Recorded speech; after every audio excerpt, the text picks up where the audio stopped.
tentang unsur transisi periode keempat. Selamat menyaksikan.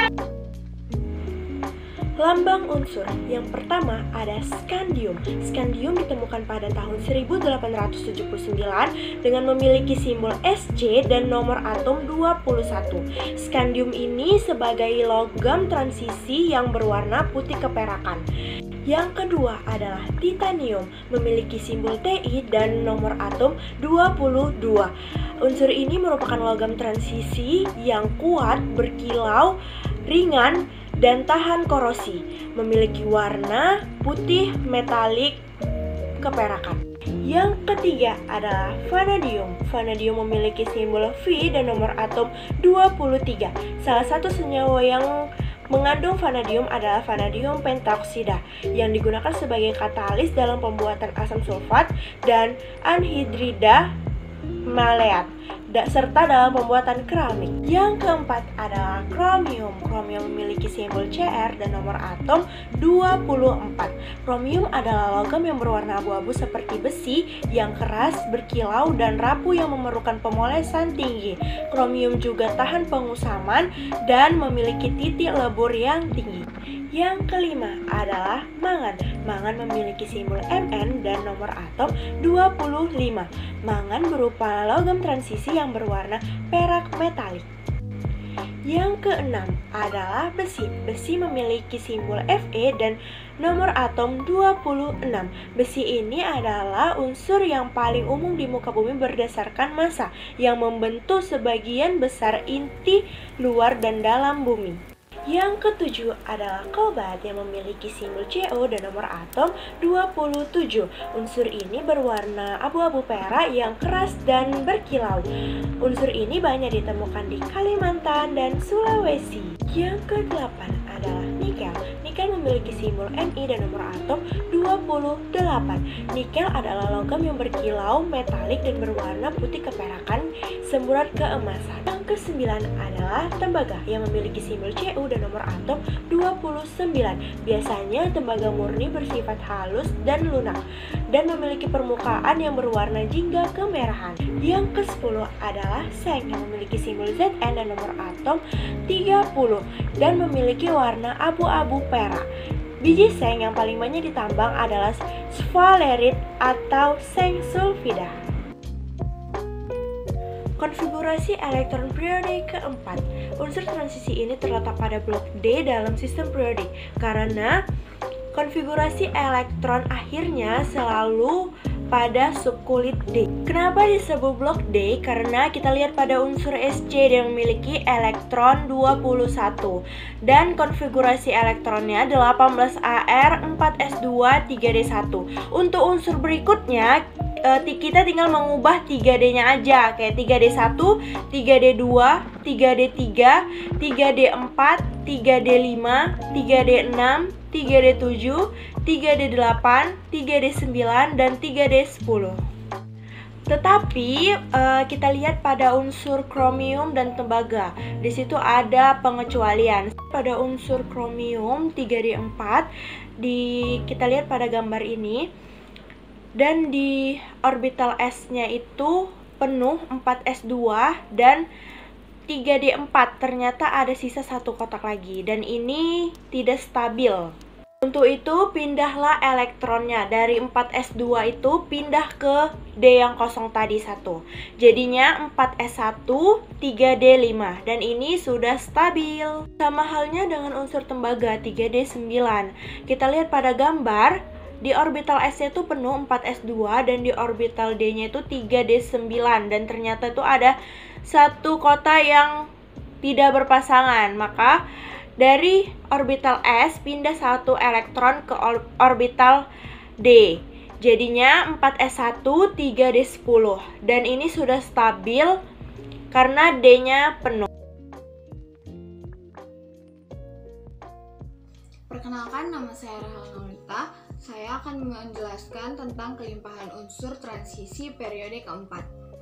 Unsur yang pertama yaitu skandium atau Sc. Skandium adalah unsur yang jarang terdapat di alam.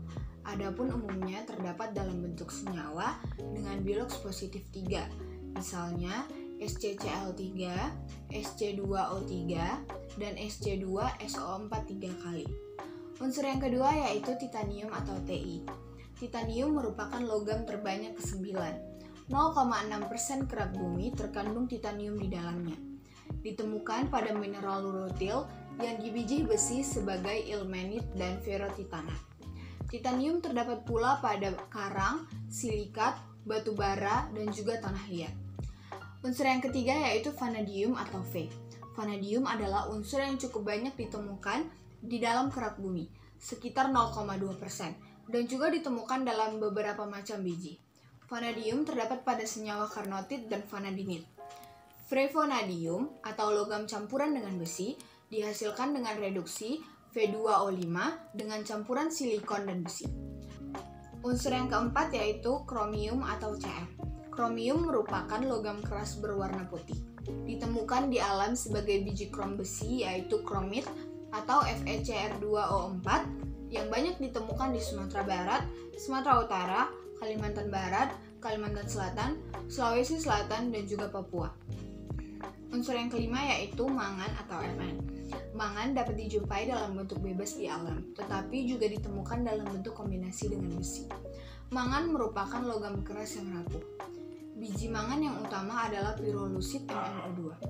Potensi mangan terdapat di Pulau Sumatera, Kepulauan Riau, Pulau Jawa, Pulau Kalimantan, Pulau Sulawesi, Kepulauan Nusa Tenggara, Kepulauan Maluku, dan juga Pulau Papua. Unsur yang keenam adalah besi atau Fe. Besi mungkin adalah unsur periode keempat yang paling terkenal, menjadikannya unsur yang paling jamak di bumi dan merupakan komponen utama baja. Ferrum atau besi adalah logam yang paling murah di antara logam-logam yang dikenal manusia. Besi jarang ditemui secara bebas di alam, namun berada dalam wujud biji besi. Biji besi tersebar di daerah Kalimantan Barat, Sumatera Barat, Sumatera Selatan, dan Sulawesi Tengah. Besi bisa dibuat menggunakan biji besi dengan cara mereduksi biji dalam tanur atau tungku. Unsur yang ketujuh yaitu kobalt atau Co. Walaupun kobalt relatif susah ditemukan di alam, tetapi kobalt dapat ditemukan sebagai arsenda dari Fe, Co, Ni, dan dikenal sebagai smaltit atau CoAs2 dan kobaltit atau CoASS dalam kadar yang memadai jika diproduksi secara ekonomis. Unsur ke-8 yaitu nikel atau Ni. Nikel jarang terdapat pada kerak bumi, terutama karena kenyataan bahwa ia bereaksi dengan oksigen di udara. Dengan sebagian besar nikel di bumi berasal dari meteorit besi nikel. Namun, nikel sangat melimpah di inti bumi. Bersama dengan besi, ia merupakan salah satu dari dua komponen utama. Unsur ke-9 yaitu tembaga atau Cu. Cuprum atau tembaga adalah logam transisi berwarna merah kecoklatan, berupa logam lunak namun kuat. Ditemukan di alam pada bebatuan tertentu.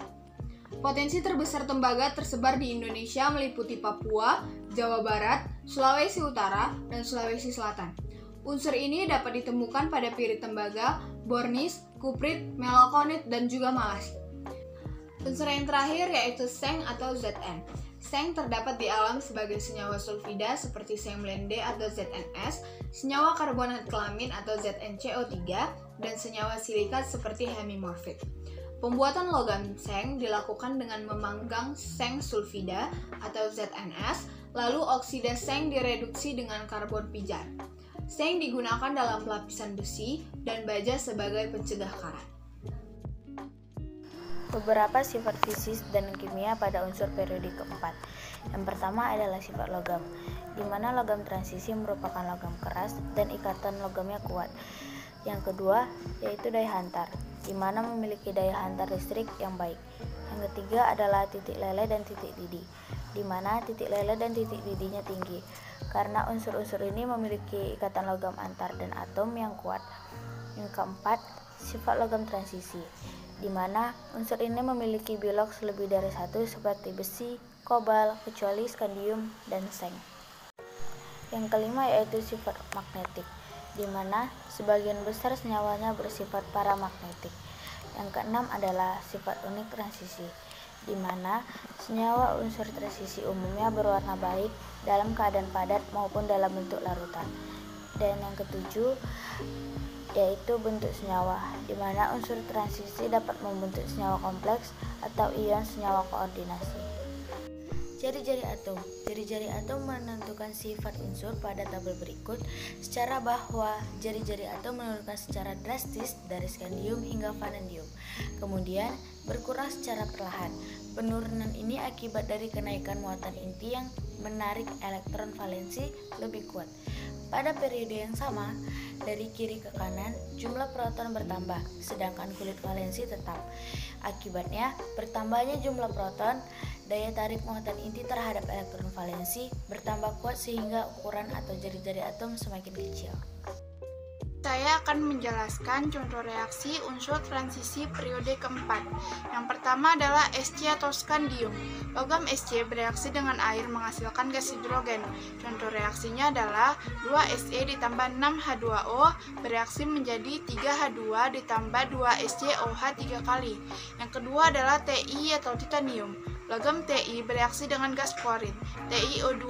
Contoh reaksinya adalah TiO2 ditambah 2C ditambah 2Cl2 bereaksi menjadi TiCl4. Yang ketiga adalah Cr atau kromium. Logam Cr mereduksi Cr2O3. Contoh reaksinya adalah Cr2O3 ditambah 2Al bereaksi menjadi Al2O3. Nah, yang keempat adalah Mn atau mangan. Logam Mn bereaksi dengan air, H2O. Contoh reaksinya adalah Mn ditambah 2H2O bereaksi menjadi MnOH2 kali ditambah H2. Yang kelima adalah Fe atau besi. Logam Fe bereaksi dengan halida. Contoh reaksinya adalah 2Fe ditambah 3Cl2 bereaksi menjadi 2FeCl3. Yang keenam adalah Co atau kobalt. Logam Co bereaksi dengan asam nitrat disertai pembentukan nitrogen oksida. Contoh reaksinya adalah 3CO ditambah 2HNO3 ditambah 6+. Bereaksi menjadi 3CO2+ ditambah 2NO ditambah 4H2O. Yang ketujuh adalah K atau kalium. Logam K bereaksi dengan oksigen O2. Contoh reaksinya adalah 2K ditambah O2 bereaksi menjadi K2O2. Yang kedelapan adalah Ca atau kalsium. Logam Ca bereaksi dengan gas klorin Cl2. Contoh reaksinya adalah Ca ditambah Cl2 bereaksi menjadi CaCl2. Saya akan melanjutkan reaksi-reaksi kimia unsur transisi periode keempat. Yang kesembilan adalah V atau vanadium. Logam V bereaksi dengan oksigen atau O2 membentuk V2O5. Secara reaksinya adalah 4V ditambah 5O2 menjadi 2V2O5. Yang ke-10 adalah Ni atau nikel. Logam Ni bereaksi dengan HNO3. Secara reaksinya adalah Ni ditambah HNO3 menjadi NiNO3 2 kali ditambah NO ditambah H2O. Yang ke-11 adalah Cu atau tembaga. Logam Cu bereaksi dengan larutan AgNO3. Secara reaksinya adalah Cu ditambah AgNO3 menjadi CuNO3 2 kali ditambah Ag. Yang ke-12 adalah Zn atau seng. Logam Zn bereaksi dengan oksigen CuSO4. Secara reaksinya adalah Zn ditambah CuSO4 menjadi ZnSO4 ditambah Cu. Yang ke-13 adalah Ga atau gallium. Logam Ga bereaksi dengan halogen. Secara reaksinya adalah 2Ga3+ ditambah 3F2 menjadi 2GaF3. Yang ke-14 adalah Ge atau germanium. Logam Ge bereaksi dengan larutan hidrogen. Secara reaksinya adalah Ge ditambah 2H2 menjadi GeH4. Yang ke-15 adalah As atau arsenik. Logam As bereaksi di udara. Secara reaksinya adalah 4As ditambah 5O2 menjadi As2O10. Hai mem, perkenalkan saya Syifa Zahra. Di sini saya akan menjelaskan unsur periode keempat. Jadi unsur periode keempat itu adalah unsur-unsur yang berada pada baris keempat dalam tabel periodik unsur kimia. Periode keempat tersusun atas 18 unsur dimulai dari kalium atau K hingga kripton atau Kr. Berikut fungsi dari unsur-unsur periode keempat. Kalium atau K digunakan sebagai komponen dalam pembuatan sabun, pupuk, dan bahan peledak seperti mercon dan kembang api. Yang kedua ada kalsium atau Ca. Digunakan sebagai komponen dalam pembuatan gips, kapur tulis, gigi palsu, dan baja. Kalsium juga terdapat di dalam tubuh kita dan berperan dalam menjaga kesehatan tulang dan gigi. Yang ketiga ada skandium atau Sc, berfungsi sebagai bahan dalam pembuatan lampu listrik yang berintensitas tinggi. Yang keempat ada titanium atau Ti, digunakan sebagai bahan dalam pembuatan berbagai benda logam seperti stick golf. Yang kelima ada vanadium atau V, digunakan sebagai katalis dalam pembuatan asam sulfat dan anhidrida maleat, serta digunakan juga dalam industri keramik dan kaca. Yang keenam ada krom atau Cr, digunakan sebagai pigmen dan penyamaan kulit.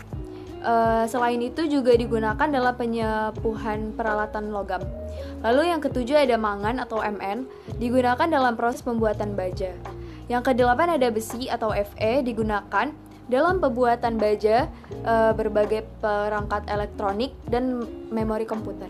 Yang kesembilan ada kobalt atau Co dan nikel atau Ni, merupakan paduan logam atau alloy.